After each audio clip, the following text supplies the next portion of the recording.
Dahi Chewra is the complimentary dish of this day for everyone.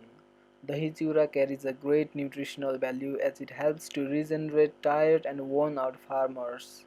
And as farmers spend all day in dirt and mud, having Dahi Chewra increases one's nutrition.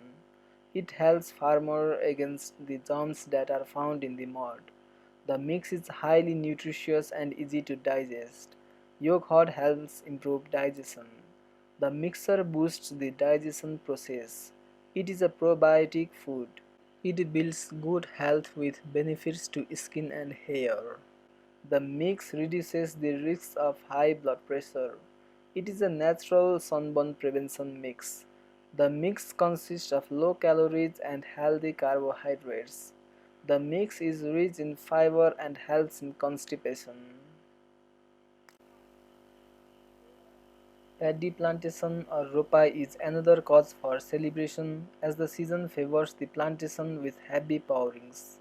This day is specifically favorable for rural areas of farming with improper irrigation facilities.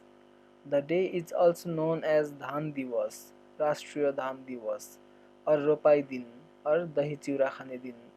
It is also National Paddy Day in Nepal. This traditional celebration of plantation and harvesting fills in hope and joy amongst the farming community. During this plantation fest, farmers gather, enjoy, celebrate, plant in mud, and eat a special treat of Dahi Chewra.